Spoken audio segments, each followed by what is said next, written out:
Assalamualaikum warahmatullahi wabarakatuh. Pada perkuliahan kita kali ini, kita akan membahas mengenai pemidanaan dalam hukum pidana Islam. Oke, sebelumnya mungkin teman-teman pernah belajar mengenai hukum pidana Islam. Di situ pasti dipelajari mengenai masalah pemidanaan. Nah, kemudian di dalam pembahasan kita kali ini, kita akan terfokus kepada pemidanaan dalam arti penerapan-penerapannya, kemudian permasalahan-permasalahan, serta solusi-solusinya untuk penerapannya seperti apa. Terlebih dahulu, kita mempelajari permasalahan sejarah, kemudian masalah sosiologi dan masalah filosofisnya. Jadi di dalam pemidanaan di hukum pidana Islam, pemidanaan merupakan tahap penetapan sanksi dan juga tahap dalam pemberian sanksi. Jadi sama dengan pemidanaan dalam arti hukum positif. Akan tapi di dalam pemidanaan dalam hukum Islam itu lebih mengacu kepada ketentuan-ketentuan yang sudah dibuat oleh Allah Subhanahu wa taala yang masuk dalam hak Allah. Kemudian ada juga yang masuk dalam ranah kewenangan manusia dalam pembuatannya serta dalam pemidanaannya, yaitu dalam konsep ta'zir atau dalam teori ta'zir. Nah, secara historis pemidanaan adalah pencegahan tidak pidana. Jadi mencegah tindakan pidana, baik itu dari segi pelakunya ataupun orang yang calon pelaku, orang yang akan melakukan tindakan kejahatan supaya dia tidak melakukan kejahatan lagi. Ataupun orang lain yang memang sudah mempunyai rencana untuk melakukan tindakan kejahatan.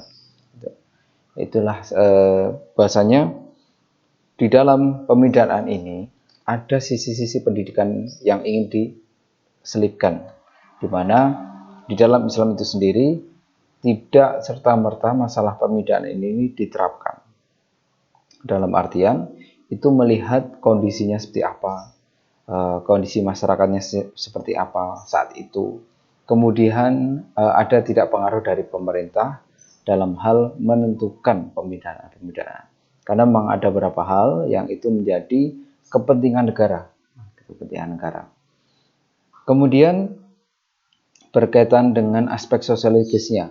Jadi pemidanaan merupakan hukum yang memaksa. Nah, inilah yang perlu kita pahami, bahwasanya pemidanaan bukan dalam artian memaksa sebebas-bebasnya, tidak. Dalam artian memaksa dengan koridor tertentu, dengan aturan-aturan tertentu yang tentu saja ini sesuai dengan nilai-nilai keislaman.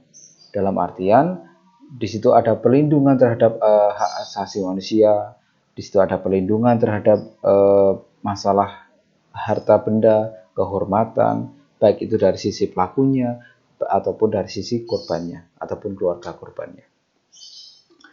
Nah, sebenarnya di dalam aspek sosiologis ini ingin mencoba menjelaskan bahwasanya hukum itu adalah pengaturan untuk mengatur supaya seseorang bisa lebih mentaati hukum itu sendiri. Ya, telah ada aturan-aturannya gitu. Karena tidak ada jalan lain, masalah ketaatan itu akhirnya adalah dibuatlah suatu hal yang memaksa. Makanya dalam teori hukum ada konsep pemaksaan yang lebih, semakin tinggi pemaksaannya maka itu akan semakin bagus dalam hukum pidananya. Beda lagi ketika hukum perdata ya, hukum perdata itu lebih kepada pengaturannya, lebih pada pengaturan hukum. Kemudian secara filosofis, pemidanaan merupakan kontrol perilaku manusia. Dalam artian di sini sebenarnya perilaku manusia inilah yang ingin dikendalikan supaya mereka berperilaku atau mempunyai akhlak yang baik. Gitu. Dalam artian tidak menimbulkan kerugian. Kemudian secara kewajiban moralnya, bahasanya masalah pemidanaan ini ada masalah kewajiban moral. Ketika seseorang melakukan pembunuhan ataupun melakukan pelecehan, maka dia memiliki kewajiban moral di dalamnya. Misalnya di dalam Islam itu ada semacam diat, denda. Nah, itu ada merupakan kewajiban moral. Kewajiban syariatnya apa? Dia harus mendapatkan hukuman. Nah, di hukum kita juga sama. Ketika ada seorang yang memang melakukan tindakan kejahatan dan sudah dilakukan pemidanaan, itu sudah ditentukan sanksi-sanksinya, bahkan mau dihukum, maka dia juga ada kewajiban terkait moralnya. Baik itu kewajiban dari pemerintah, misalnya sebelum dieksekusi mati, dia ada keinginan apa, atau misalnya dia di penjara itu seperti apa. Kemudian berkaitan dengan kewajiban syariatnya, dia harus menjalani hukumannya itu. Kemudian pelaksanaan dan eksistensi pemidanaan Islam, bahwasanya pelaksanaan pemidanaan di dalam Islam itu sendiri memiliki keberagaman. Nah, keberagaman ini tentunya dipengaruhi oleh banyak faktor. Gitu. Awal kemunculan hukum pidana Islam pun itu dipengaruhi oleh banyak faktor gitu, yang mempengaruhi kebijakan ataupun keputusan-keputusan dari hakim untuk melakukan pemidanaan terhadap tersangka ini atau terhadap pelaku. Kemudian eksistensinya adalah untuk saat ini sebenarnya pemidanaan Islam berkembang di berbagai macam negara, akan tetapi tidak semudah yang dibayangkan. Dalam artian banyak sekali unsur-unsur lain yang itu memang berpengaruh terhadap konsep pemidanaan Islam. Nah, itu tidak bisa kita pungkiri dan itu menjadi hal yang sah juga di dalam Islam untuk kita hormati, karena perbedaan di dalam Islam memang sudah diakui dengan beberapa ketentuan-ketentuan yang tentunya bisa dipertanggungjawabkan. Itu ada di dalam fikih misalnya. Kemudian hukum acara pidana Islam itu tidak kalah penting. Proses pelaksanaan pemidanaan tidak terlepas dari hukum acara pidana Islam. Nah, hukum acara pidana Islam pun di beberapa macam negara juga berbeda-beda. Di Indonesia, Malaysia, kemudian di Brunei juga berbeda. Nah, ini juga ada pengaruh dari unsur-unsur yang lainnya yang seperti saya jelaskan tadi, di mana ada unsur budaya setempat, kemudian ada hukum lain yang mempengaruhi, misalnya ada hukum dari Inggris, kemudian ada hukum dari adat, misalnya hukum adat. Nah, kemudian ada kepentingan masyarakatnya juga seperti apa, pandangan masyarakat terhadap hukum pidana itu semacam apa. Kemudian yang tidak kalah pentingnya lagi adalah dari sisi penegakan hukumnya. Penegakan hukumnya itu apakah bisa berjalan dengan baik? Tidak. Nah, ketika ini tidak saling bersinergi, maka pemidanaan juga akan menjadi hal yang disangsikan terkait dengan Islam. Apalagi Islam itu kan ada anggapan berkaitan dengan Islam bahwasanya Islam itu adalah kejam, dalam hal pemidanaannya adalah kejam, tidak manusiawi dan lain-lain. Nah, inilah yang perlu disampaikan oleh para penegak hukum berkaitan dengan pemidanaan Islam. Kemudian sistem pemidanaan dalam peradilan Islam. Sejatinya sistem pemidanaan di dalam peradilan Islam itu adalah menyamakan hukuman. Jadi menyamakan hukuman syariat gitu, yang ketentuan syariat itu ke dalam hukum yang ada di dalam suatu daerah. Jadi menyamakan, misalnya inilah hukuman penjara misalnya. Hukuman penjara itu disamakan dengan hukuman 1 kali cambuk atau 10 gram emas misalnya. Nah, ini adalah bentuk perbedaan-perbedaan yang itu di ranah hudud memang dalam hal pemahaman diperbolehkan gitu. Dalam hal pemahaman.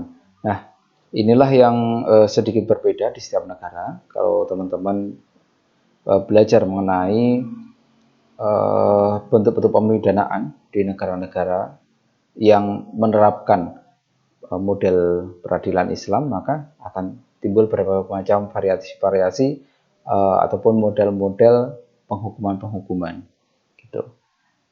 Kemudian nanti ini juga akan ada di permasalahan muamalat ataupun permasalahan hukum ahwalus sasih gitu ya. Nah, kemudian berkaitan dengan peranata peradilannya. Nah, peranata peradilan ini juga memiliki perbedaan-perbedaan dan juga perkembangan-perkembangan. Di setiap daerah perkembangannya berbeda-beda terkait dengan peranata peradilan ini. Ada yang bisa langsung melejit, ada yang malah menimbulkan permasalahan baru di suatu negara, misalnya kayak di Somalia itu. Kemudian terkait dengan agama sebagai keadilan, inilah berkaitan dengan masalah pemahaman.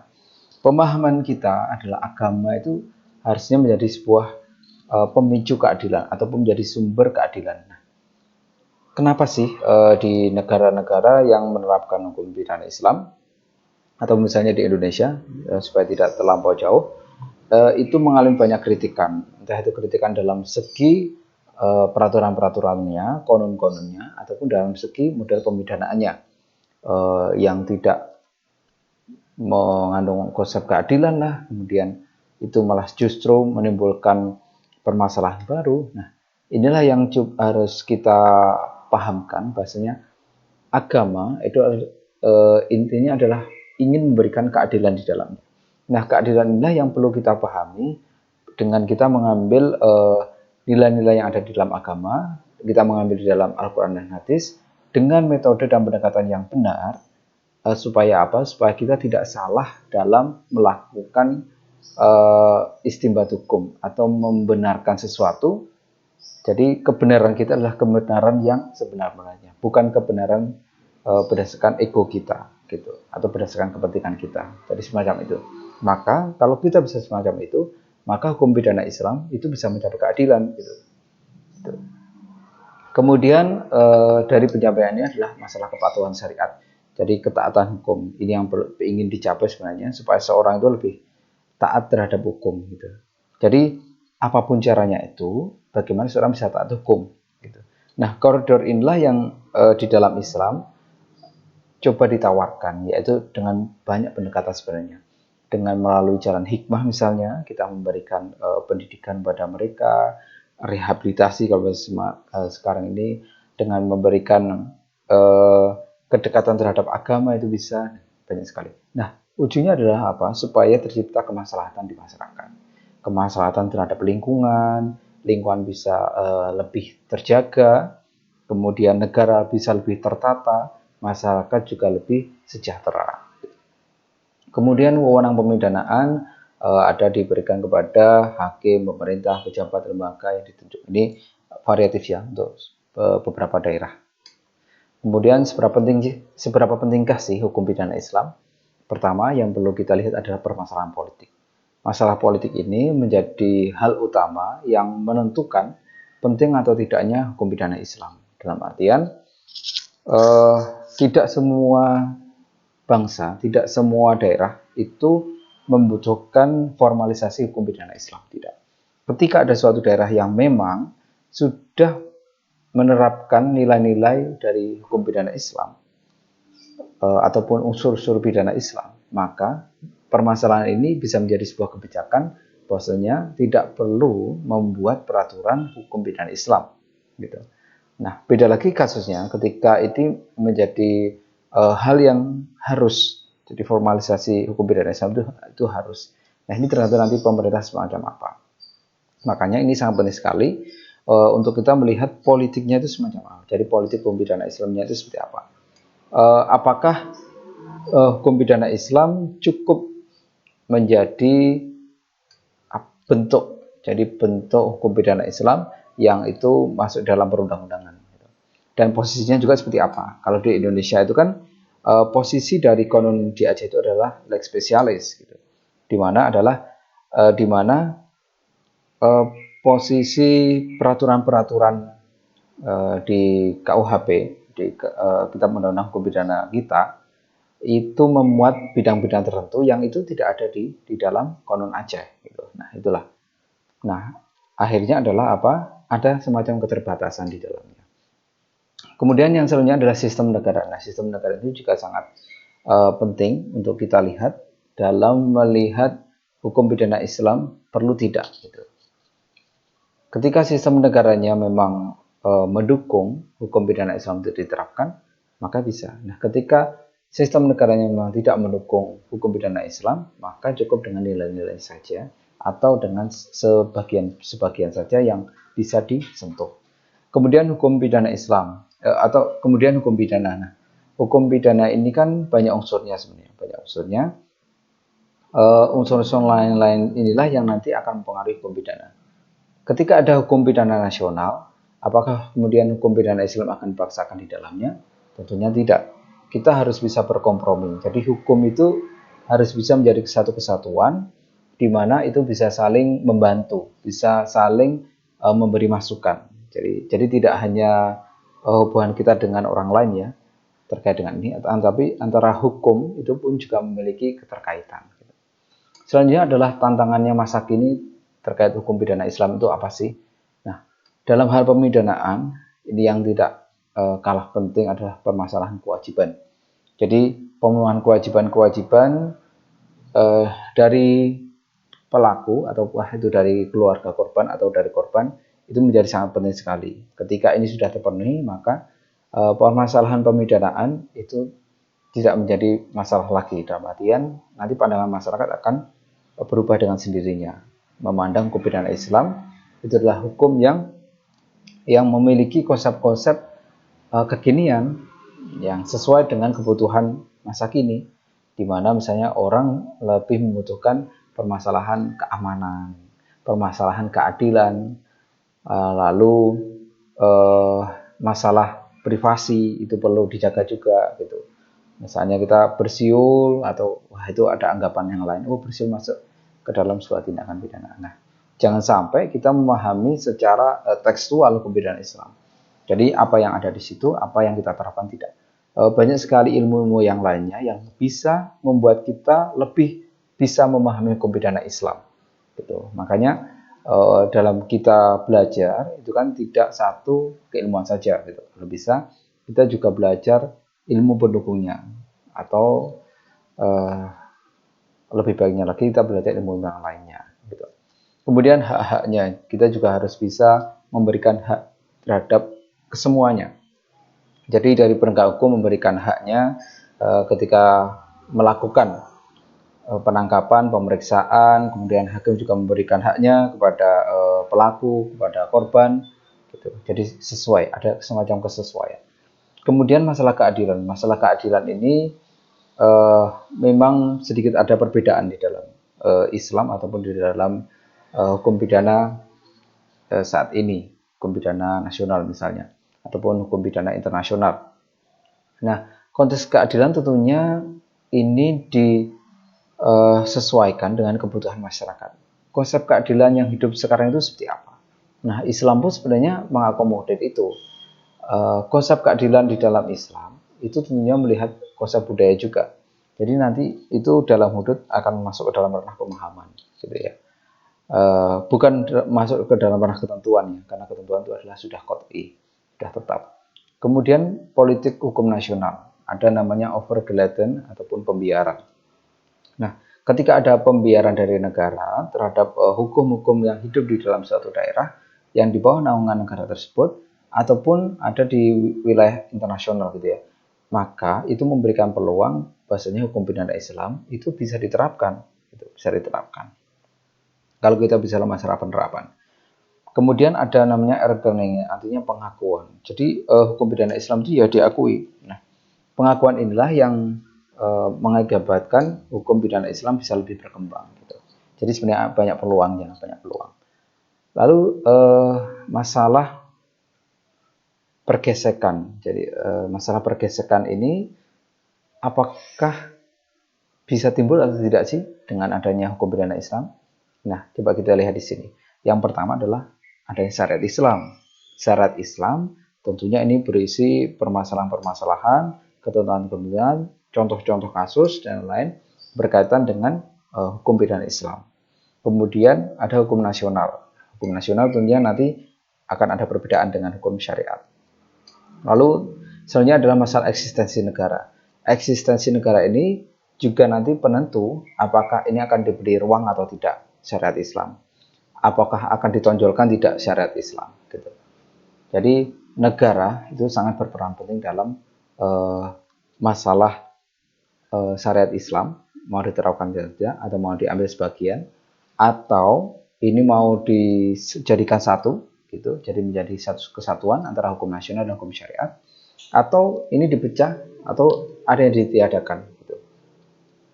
Jadi sebenarnya pergesekannya tidak ada. Ketika kita mencoba mempelajari ataupun memahami dari ranah pemahaman, gitu ya. Jadi dari dalam ranah pemahaman syariat Islam, bukan dalam ranah ketentuan-ketentuannya, gitu. Bukan dalam ranah hukumnya. Gitu. Selanjutnya adalah filosofi pemidanaan. Filosofi pemidanaan ini adalah yang pertama pemenuhan hak dan kewajiban. Itu yang paling penting. Kemudian selanjutnya adalah peningkatan kualitas. Kualitas apa? Di sini adalah kualitas dalam pembuatan hukumnya, kualitas dalam melihat kemungkinan-kemungkinan yang ada dari hukum ini, lalu kualitas dalam melihat problematika di masyarakat. Kebutuhannya itu apa hukum yang dibutuhkan di masyarakat untuk masa kini. Gitu. Kemudian yang tidak kalah penting adalah peningkatan kualitas dalam penegakan hukum, dalam pemidanaan, dalam eksekusi hukumnya, dalam keterbukaannya dan lain-lain. Kemudian nilai-nilai ini yang tidak kalah penting. Jadi nilai-nilai Islam itu harus sering ditonjolkan atau harus sering dimunculkan di dalam kita mensosialisasikan hukum pidana Islam. Jadi nilai-nilai Islam itulah yang coba kita angkat, bahwasannya bukan semata-mata Islam itu adalah suka dengan hal-hal yang mengerikan, misalnya dipenggal, dirajam dan lain-lain, tidak. Tapi nilai-nilai di balik itulah yang coba kita tampilkan. Jadi tampilan Islamnya itu seperti apa gitu. Nilai-nilai itulah yang bagus. Bahwasanya Islam menghargai masalah nyawa orang lain, masalah harta orang lain dan lain-lain. Kemudian supaya ini bisa terwujud dari hukum pidana Islam ini adalah masalah kultural. Jadi pembiasaannya itu bagaimana? Ketika pemasalahan pemidanaan ini masih menjadi sebuah masalah, maka ini tidak akan tercapai masalah kultural ini. Akan tapi ketika hukum pidana Islam sudah menjadi sebuah kebiasaan dan itu sudah nyaman dan diterima oleh masyarakat, dan itu sudah dianggap sebagai suatu bentuk solusi supaya masyarakat bisa hidup damai, hidup sejahtera, maka hal itu bisa terwujud dari hukum pidana Islam. Kemudian dasar pemidananya adalah ada di konstitusi, misalnya ada di dulu Piagam Madinah, kemudian ada Al-Quran, hadis, gitu ya. Kita bisa lihat di situ. Nah, tentunya ini harus ada pemahaman. Jadi memahaminya dengan apa? Dengan pendapat-pendapat ulama, dengan argumentasi para ulama itu, yang tentunya ahli dalam bidang hukum pidana. Kemudian lembaga peradilan. Nah, jadi dasar-dasarnya adalah dari lembaga peradilan, juga aturan-aturan dari lembaga peradilan. Kemudian ada undang-undang ataupun konstitusi. Bedanya apa sih konstitusi dan undang-undang? Undang-undang itu ada di dalam konstitusi itu sendiri. Nah, undang-undang ini memang lebih spesifik gitu ya. Kemudian permasalahan pemidanaan. Pertama adalah pemahaman hukum. Nah, yang sudah saya jelaskan tadi. Jadi setiap negara ataupun semua wilayah ataupun beberapa orang itu memiliki pemahaman hukum yang berbeda-beda.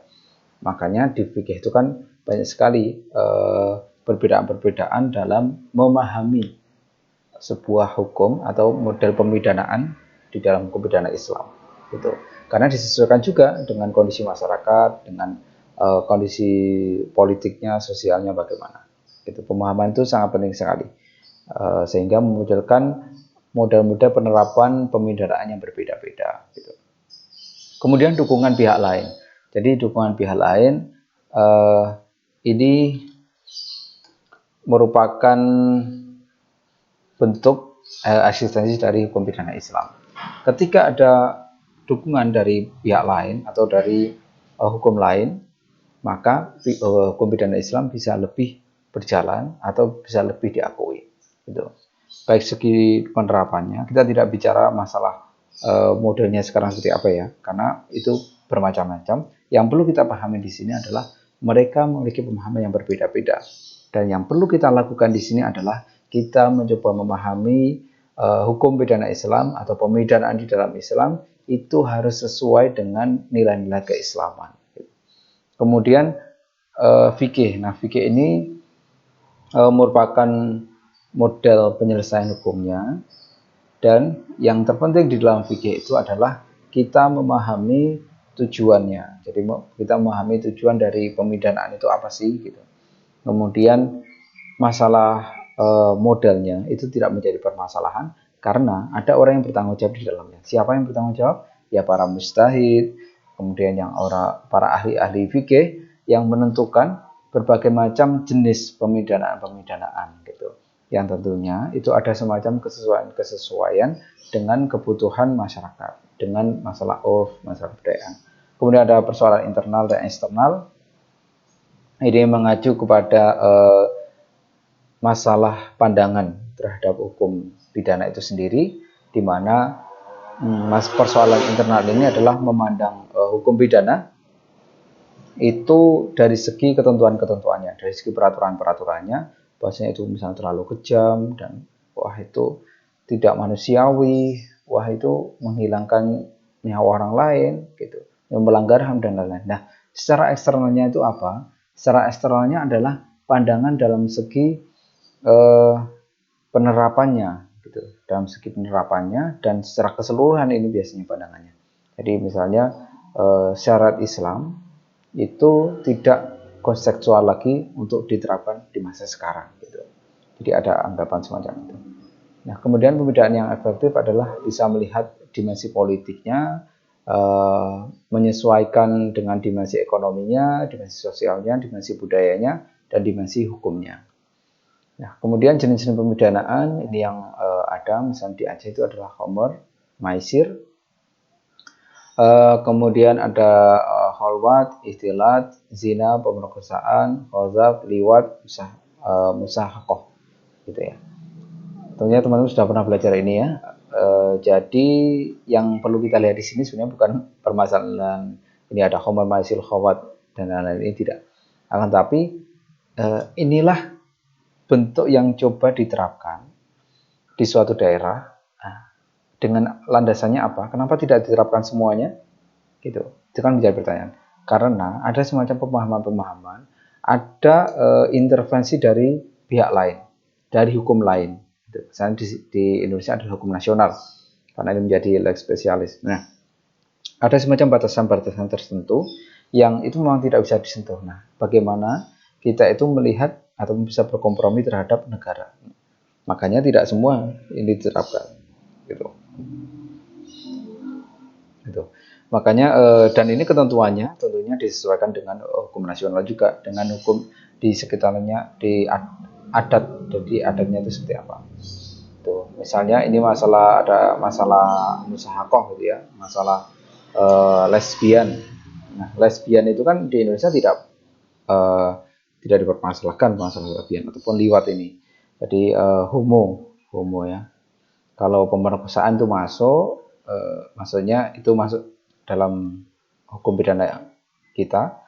Kemudian zina juga iya, ihtilaf tergantung ya. Ini kalau ini masuk ke pelecehan ya bisa. Tapi karena ini cuma istilahnya bercumbu itu ya. Terus khawat itu enggak ya, pacaran itu.